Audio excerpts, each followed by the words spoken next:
All right, let's get into then a million trades that happened apparently, because we have the like pre-Four Nations made up imaginary bullshit trade deadline that got imposed. First one here, we've got the what we'll call the Morgan Frost trade. And actually, I got to ask you first though, Z, did you see the Bop It bit from Gritty? I don't know if it was it was before this weekend. It was sometime last week, I think. So he is down by the glass and he's like playing Bop It, like it's yelling like Bop It. And he's like twisting it, like he has a physical Bop It. But then all of a sudden a fan of the opposing team comes out. They're like, kick him, punch him. And he like goes and gets a taser and tases him.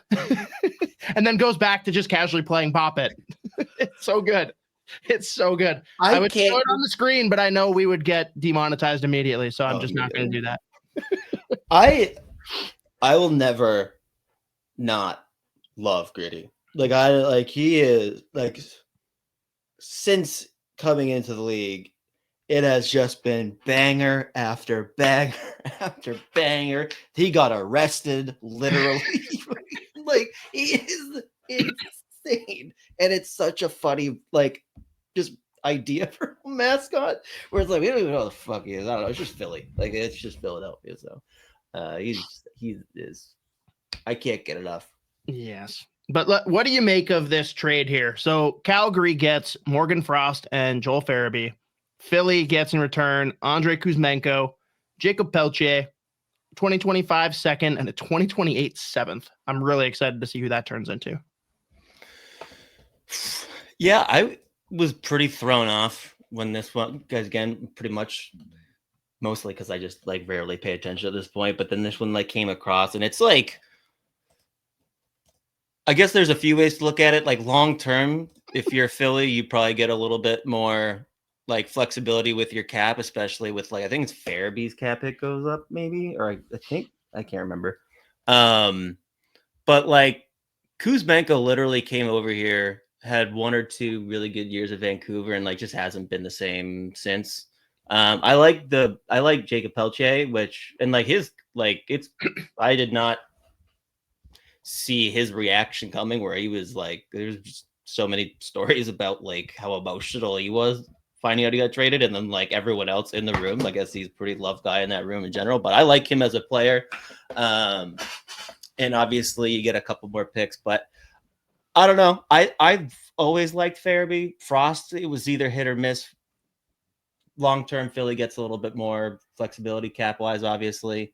And I mean, Calgary gets 2 guys that can play right now. They're younger.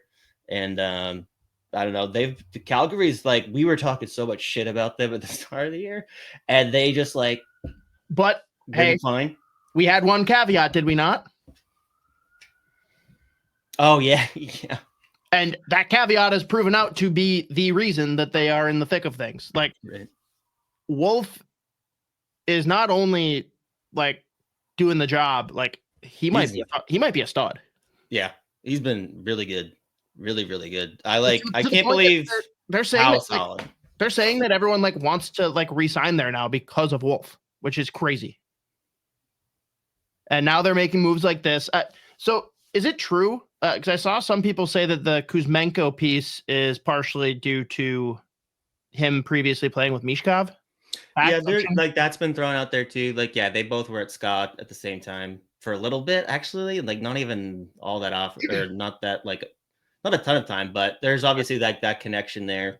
So like, I don't know. It was the pieces getting moved. I didn't really expect to get moved. So I thought that was like a very interesting part of this. And again, like, I think both sides look at it and it kind of like, I don't know. I'm curious to see how like Philly fans, like, I wonder how they feel about this. I mean, we've seen like a couple really fucking good years. Like Joel Farabee is an awesome player. It's been tougher this year. I think last year he had a bit of a up and down year too. And Morgan Frost feels like he just hasn't been given a very long leash. Yeah, he's going to get the rope in Calgary. Right. And I think, we've seen a lot of really good performances this year from Morgan Frost. And like, I remember when he got drafted, that was a player that I really, really liked. So be curious to see like what role he gets in Calgary. Again, probably going to be more substantial than he was getting in Philly. And like, probably going to be scratched less by John Tortorella. Do you give any credence to Friedman hasn't reported it, but he's like hinted that he thinks part of this might, or wait, I don't know if it was Friedman or Merrick at this point now, but hinting that this is really just them clearing up the depth down the middle because they are going to give Jet Luchenko every chance possible to be in the starting lineup next year. Yeah, I mean, they clearly wanted him to make. Like, is this a Marco Rossi type dilemma that we're watching unfold in front of our eyes? Is he the next one out like this? Well, we'll get into that later. We don't need to get too far off the rails yet. But okay, so I mean, you think it's a Calgary win, but not like a crazy win? It's more just a surprising trade? Yeah, again, because like when you look at like what it does for Philly longer term, like with the flexibility, obviously, just like with their cap, and the potential of both of those guys end up signing, and well, Morgan Frost especially, like potentially signing a big deal, and you're still not sure. I mean, there you go. Now we're going back to like the Rossi thing. I'm sure they're wondering how comfortable they are with like any like big number for him. But again, I still think he's a really good player. So again, I do get it from Philly's side, but obviously the immediate impact right now, you're probably favoring Calgary, I think. But yeah, I don't know. At the same time, like Kuzmenko, we'll see what he does there. But like, I really do like the Pelche piece, so it's interesting. Fair enough. Well, let's get into Vancouver for the next 7 trades. First one up, we've got the J.T. Miller trade. Let's break it down. Rangers get J.T. Miller, Eric Brandstrom, and Jackson Dorrington. Vancouver gets Philip Hedl, Victor Mancini, and a 2025 first. Am I crazy for thinking that like Vancouver got boned pretty heavy on this? Like just given how much like all the talk about JT Miller and like how many teams potentially would have been like wanting to get him desperately. Like I do think they would have. I was expecting a bigger return, obviously. Isha, if you can't read, Chris Tanev drew this. It's right there on the corner of the paper. So funny. I can't get over that one. No, this was actually submitted by Mikey Milne a couple days ago. Yeah, I don't know. Like if Hedl can stay healthy, which has been a big question mark for several years now, I guess, then that's a really good piece, obviously. But yeah, I was shocked that they didn't get that they not only gave up JT Miller, but also like part ways with 2 other assets, and it doesn't really seem like that affected the return whatsoever. What happened to Brandstrom, by the way? Like he was pretty highly touted a couple of years ago. Yeah, I mean, he was the big key piece in that Carlson deal, like initially, which is crazy. Or Stone. I think Mark Stone to Vegas. I don't know. All of the like ejections from Ottawa just blend together for me. I know. But yeah. But yeah, it was a Stone trade because it was Vegas. Yeah, I don't know. I think he just those types of players, it's so interesting where it's like you see so much upside in them. I mean, like those undersized, like offensive. I mean, he's not even that small, I guess. He's just light, but like I know he took a few big hits early in his career. He got hurt a few times, and I just don't think he ever really recovered fully. I mean, like again, even in Ottawa when he was there, like there were a few stretches where he put together like a few good games or like a decent stretch of games, but he's obviously never even come close to matching like those expectations that we had, which is just like, because again, like he was the big key piece in that Stone deal. And it was like, I feel like I remember at that time too, it's like, I don't really love this trade for Ottawa, but at least they get like Brandstrom, which is like supposedly supposed to be like a top prospect. Just never panned out that way, obviously. But yeah, I don't know. It's crazy watching like, I mean, he's been on like 2 or 3 teams now, or 4 teams maybe. He hasn't been able to get a footing anywhere, but I don't know. But again, I thought he was gonna get way more of a return. Yeah, 100%. I also have not watched Victor Mancini at all. Like I'm not familiar with his game. Cole says Mancini is very good in my eyes. Maybe rose-colored glasses with Omaha, but he's super fun to watch. Like, is this a notable piece that Vancouver's getting, or is it just a solid prospect and it still doesn't really balance the trade at all? Yeah, I mean, it's tough. Like, I'm going to do the 5th round pick, but 6'3", right shot D-man, decent skater. Kaprizov was a 5th round pick. What? Kaprizov was a 5th round pick. He's Kirill Kaprizov, just on D. Yeah, I don't know. He's a nice piece. Again, like, I think he's played a handful of games this year. So I think, like, he's potentially close to being like a full-time NHL guy in general. But I mean, they boost up a little bit on their back end. Like, I think down the line, he's a decent 5 guy, probably, maybe 4 or 5. But like, there's a lot of tools there that are pretty intriguing. So, like, again, assuming Chytil can get healthy and stay healthy, obviously long term. I can't remember if he just signed. I feel like, did he just sign recently? I actually really like Filip Chytil. Like, I think that that's a solid piece to get as part of this trade. I just thought there would be way more things added in with it. But like, he's a guy that I've always liked, especially if health isn't an issue. Yeah, I think he just extended a year ago. Yeah. Again, it is like they, in order to make this trade look okay, I guess, like, you are really banking on Chytil staying healthy, and also you're also banking like on the fact that this clash between J.T Miller and Elias Pettersson like was so legit to the point where it was affecting Pettersson's like overall play. I desperately needed Pettersson to get a hat trick like first game without Miller, but obviously I don't think they get a point that game. But like, it'll be interesting to see Pettersson the next like 10, 15 games. But again, in order for this trade to look a lot better, like, you desperately need Chytil to stay healthy because he's a legit player and he's going to be a nice piece there. And I mean, like, you really need Pettersson to take off. It's like, hey, you kind of got what you wanted here, which that's another thing too. I feel like he's going to continue just being absolutely maligned by half of that fan base. And that's not a fun fan base to have like all over you. I mean, I do think, like, at the end of the day, if you really feel like you can't make, like, if they got to the point which they did, that they couldn't make that relationship work or whatever, like, it would have been crazy for me if they had gone the other way with that. It would have been even better if they traded both.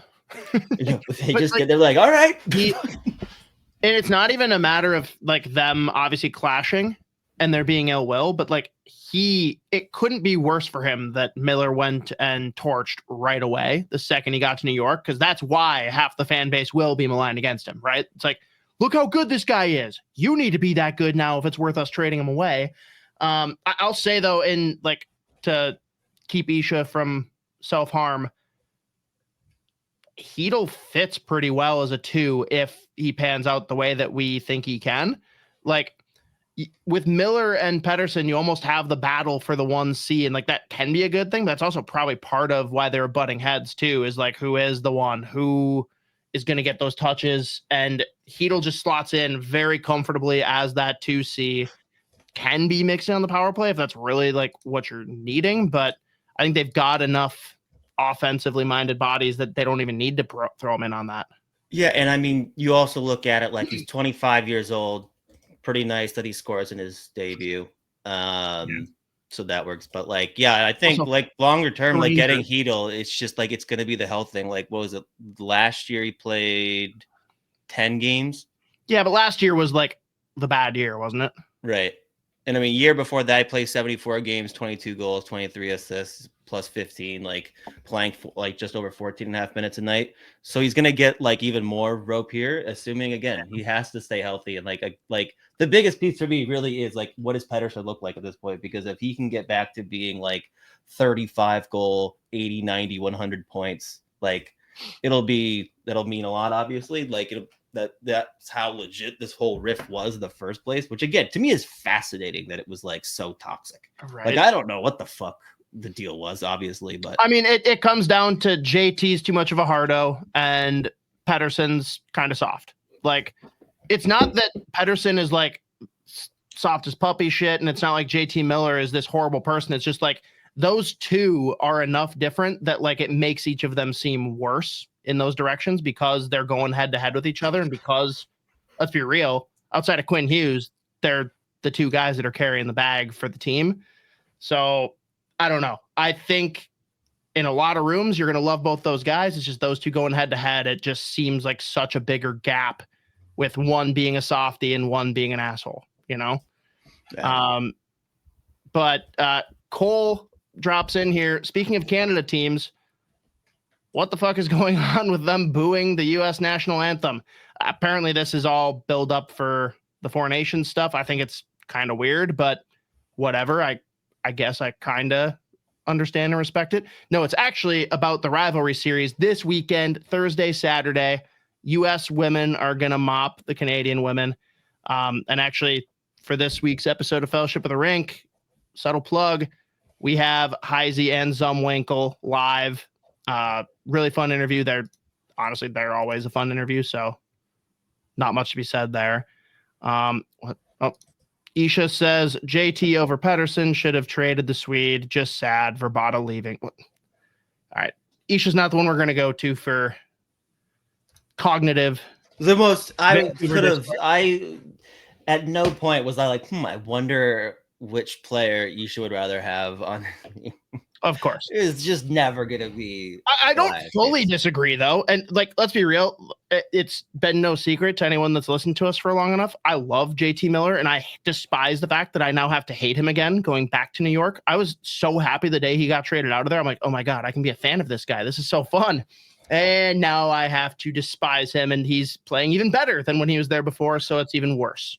I actually, just because we spent so like pretty much this whole time focusing on this, like the return in general and like the Vancouver side of this, the New York Rangers were not a JT Miller away from like fixing all of their issues. They like no, but it helps a lot. Right. Well, he comes in, scores twice, and I mean, like they still gave up 6 goals to Boston. Like they did nothing to help themselves defensively. If it wasn't against Boston, would you be taking this stance? No, yeah, no, they're not. They weren't like they weren't like a JT Miller away from being as good as they like ever. Like not you. You called it. You did say that you did not believe in them this year. I was right about 2 things this year, and only 2 things that the Rangers. We're only gonna and only tell people about those 2. Only tell people about those. But like the Rangers' issues are far beyond just like a JT Miller. Like to be honest, when you look at like not just now, but even like long term, like unless you are just confident that like Filipino is not gonna be healthy like fully ever, then like parting ways with him to me was kind of crazy. Like I would have thought that that's the guy that they would probably want to keep around. I mean they've got some prospects coming, I guess, but it was one of those things where it was like I looked at the return. And just like the trade overall, I'm like, if I'm either fan base, I'm like, what the fuck? Like, really? No. Obviously, it's exciting to get JT Miller at the same time. Like, if you watch the Rangers off, like, like that wasn't the thing that they were like missing this whole season. Like, watching them try to defend was insane like that day. Like, that game was like, I was shocked. Like, I don't know what happened to Ryan Lindgren. But like he was getting, he's gone. Like that, the writing's on the wall there with the Borgen contract, and you know that they're gonna find a way to keep. Words are hard. Line. Why? I can like see him. I can't come up with his name, and I'm not going to. We're gonna move on. Keandre Miller. Yeah, that one. Okay. No, that's the thing. Miller was like, I was going to say Miller, and then I'm like, no, that's not right. We're talking about JT Miller. And I couldn't get off of it, and I couldn't like get around to there can't possibly be another one. Well, speaking of which, and first I got to say, since this picture broke Isha's brain, I was almost going to put Erlich Bachman up, but I figured half the people would not understand the TJ Miller joke.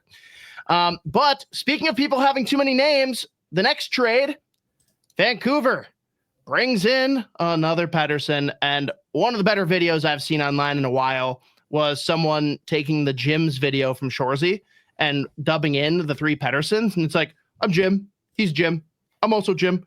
They're like, okay, can we go by your last names? And they just like wrote in captions like, no, we only go by our last names instead of we only go by our first names. It's just like, I don't understand. Like, that's just who we are. We're the gyms. But the Pettersson trade that we've been waiting for, and I'll give my real reaction in a minute, but the fact that Nils Höglander was not included in the deal means that it was a failed trade for Pittsburgh. I was so excited for him to be sent over, but oh well. Yeah, so let's see. It's the full trade was what, Pettersson and O'Connor for Danton, Heinen back, Vinny Desharnais, Melvin Fernstrom in that first round pick. Was that what it was? Yep, and they got that New York Rangers first. And tell you what, if we're ever gonna have like a relationship like the What Chaos Boys have with Jakub Lauko, it's gonna have to be with Danton Heinen. He is like our only overlap player. That's like outside of like Wild, of course. Like we both loved him in Pittsburgh and Boston, and he keeps on finding his way back to both teams. His second time with Pittsburgh, he's played with Boston twice. You can't get rid of him, but I love him. I've always loved him. So yeah, Danton Heinen, Vinny Desharnais, which doesn't really do anything for me. Where are we at on Melvin Fernstrom? Because I know you were pretty like high on him in his draft year. How has he developed since? Yeah, I'm gonna pull up his updated numbers, but I mean that was a nice piece to pull. That was definitely a nice prospect to pick up for sure. Like the fact that you get the Rangers, or the fact that you get that first round pick back, or the Rangers pick, which like if you just watch this hockey team, depending on what other moves they have up like their sleeve, that could be like another high pick or whatever. It's top 13 protected this year. Fuck. But I want it to be top 13 so that they defer, and then I get to just sit there and watch and hope that the Rangers fumble the bag again the next year. Oh, that could be so fun to torture the Johnny Lazaruses with. Oh yeah, dude, literally. Like that I've been on the other side of that, and it is miserable to sit there and be like, oh fuck, are we going to give up a top 5 pick? But just the fact that it's a Rangers pick too, I'm going to be very invested in who gets selected there. And the most on brand Jim Rutherford move to bring in 2 of his guys that he like went out of his way to get over to Pittsburgh in the first place. I will say, like, the trades altogether for Vancouver, it's kind of weird, but like I think it's going to work out for him. And I do think very highly of Marcus Pettersson. Like I think that's a great ad for them. It's the kind of defenseman that they really haven't had, minus Chris Tanev, who can't draw. So I think like I understand what they're going for, but fans can't be happy in general with the result of the 2 trades. Right. Yeah. I mean, yeah, like you said, dude, like Pettersson's a nice piece for them. He's a different kind of defenseman than they have there right now, and in theory should be able to like fill some of those holes. Drew O'Connor, you can play up and down the lineup a little bit if you needed, but he's fine. But the fact that you give up like that first, a guy like Melvin Fernstrom, who I like a lot, he's playing the SHL this year with a Rebro mostly. I think he played like 30 something games. He's got like 10, 11 points. But I mean, he's a big right winger. He's got a ridiculously good shot. He's physical, and he's just like a smart player overall. So I like him a lot. So that was a nice piece. So again, like I'm sure Vancouver's not pumped about losing that guy. But they still have 2 Elias Petterssons, and now they have a Marcus Pettersson. So like, I still need the you were the first to say this, so you get all credit. But like, I need there to be a lesser Elias Pettersson trade, and just watch the internet freak out for about 10 minutes. I'm surprised that they haven't just done it. You know, we find out that it's actually him and J.T. Miller that had the beef this whole time. They're like, wait, what? Fuck. Like they interview Elias Pettersson making over 11 million. He's like, I've never had an issue with J.T. Miller. Like, that's why he asked you guys to invite me out there. Like, I'm not the problem. It's the other guy. You're actually my best friend. Like, it's the other Elias Pettersson. I'm really broken up to see him gone. Really sad. My production's going down. Also crazy of Rutherford to come out and just be like, oh yeah, we got problems here. Well, like, he He's done that a few times before too. He's like, yeah, we're This kind one of was the fucked weirdest. up. This one's kind of fucked up, huh? Yeah. I was like, bro, what the yo, what? Yeah, what do you say that there's like clearly no way out of this? I was like, holy shit. Right. That's a fucking crazy thing to say right now. But yeah, I guess like when you look at it, you're probably disappointed just in like the pieces that you give up versus what comes in, I guess. I don't know. Yeah. But same time again, like Pettersson should be a really nice. Marcus Pettersson should be able to help them. I think he played like 26 minutes in his first game. But yeah, no, I'm sure they're not thrilled with losing a guy like J.T. Miller, or at least like what J.T. Miller from, I guess, every season he's had with the Canucks other than this one. And again, like I couldn't believe that there was only one pick in that deal. Like the fact that there was one pick only is insane to me. But same time, really like Filipino. So yeah, no, I do too. So like that's where I'm conflicted. I love him and I love Marcus Pettersson. So it's like I like what you did. You should have done more. Like you should have been in a position to do more, and they weren't. And Cosgrove says the Canucks should have traded J.T. Miller for Luka. Really dropped the ball on that one, which that is like the weirdest shit I've ever heard. It is so funny too, because like you go back to Mark Cuban, who flat out said he's like, if I have to choose between my wife and Luka Doncic, start drawing up the divorce papers.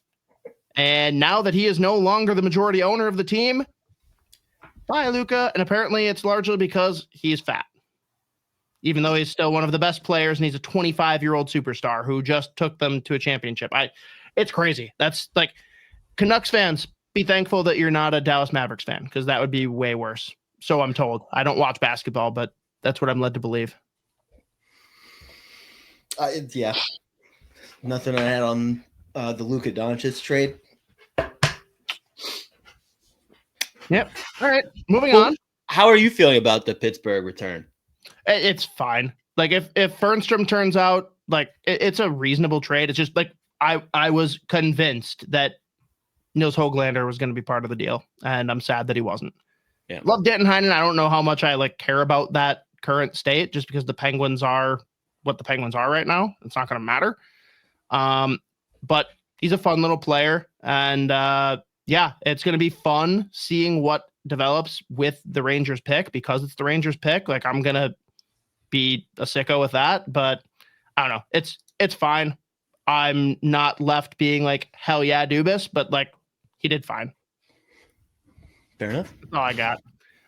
But the next one is fun. We've got Mikael Granlund, leading scorer for the San Jose Sharks, on his way to Dallas. So Dallas Stars get Mikael Granlund and Cody Ceci. San Jose Sharks get a 2025 first and third, just continuing to stockpile young talent. Like are they going to have like 5 first-round picks this year by the time it's all said and done? Probably, dude. It's ridiculous. Can you imagine how cool would it be if they like just gave up a ton of their draft capital and got like 3 of the top 10 picks this year, and then just didn't draft the rest of the way?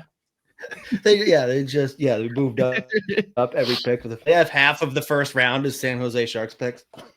And Macklin Celebrini is making all the decisions.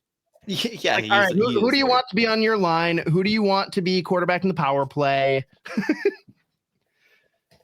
It is weird. Like I understand capitalizing on it, and you should trade Granlund, but it's like got to be weird too for a team that's kind of been like having fun and buzzing, and things have like they're not good, but they're fun. Mm-hmm. To just send away your top points getter is strange, but I don't know. People have been like ragging this and questioning the Dallas Stars. I actually think that this is a great trade for them. Yeah, I don't know. On, the real key for me, where does CC slot in? Because I don't know. I've said this before. You can agree, disagree, because you probably know better than me. But in my experience, especially watching him in Pittsburgh, like this is a guy that if he's your number 5 defenseman, he will thrive. If he's your number 4, it's dicey. If he's your number 3, panic. Like there's not much gradient between that. Like it's 4.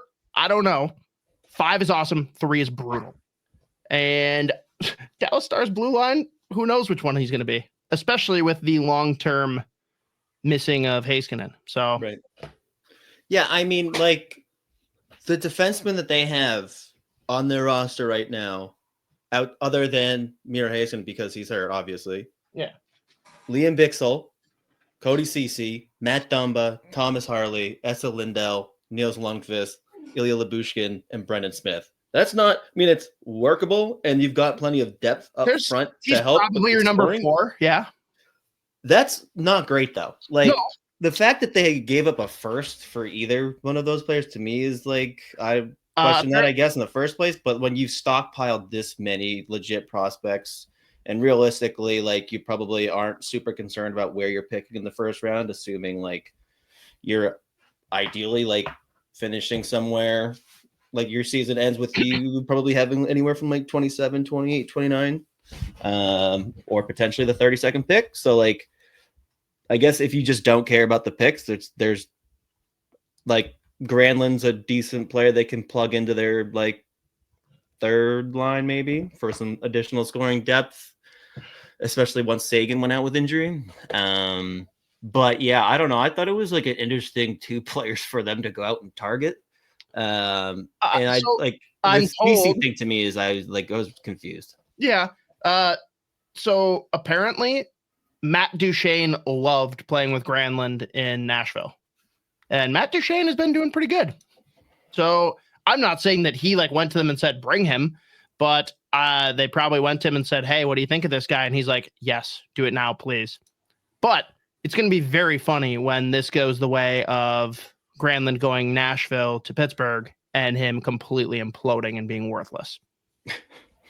Yeah, and I don't know. I don't say that to be mean. Like, he was legitimately worthless, and I feel bad for him. It sucks that it went that way, but like he was fucking worthless to the point where no matter how the Karlsson trade turns out, getting him off the books as part of that deal was fantastic. Yeah. Yeah, that's where I was landing on it, though. I was like, anything 2 guys for them to go out and bring in. Again, I have big questions about their D, like, in general, especially with Heiskanen being out. Hopefully he's, gets back in time to get some, like, games under his belt before the playoffs or whatever. But it's the back end, to me, it's like, ugh. And now you've given up, obviously, that first and the third or whatever. That limits who else you can go out and get. But I mean, I don't know. Maybe you're planning on, or maybe you're just banking on Granlund coming in and popping off. Like plenty of guys have come into Dallas recently over the last few years and like just kind of performed real well. It is a team that's really hard to be bad on. Like you're on a good line no matter what. Whereas it wasn't that way in Pittsburgh. He was kind of expected to come in and kind of be the catalyst for a third line, and he couldn't do that. But put him in riding shotgun on the second or third line, he'll probably do solid. I don't know. It's no secret to anyone that's listened to this, the Sota Pod, anything for years. Like I've never been a Mikhail Granlund guy personally. Yeah. He should have been Cam Fowler. Yeah. Which is a weird one to say now because Cam Fowler is no longer Cam Fowler either, but it's just, that was one of the weirder falls that I've seen in a draft in a while. Right. Big time. But yeah, Granlund gone.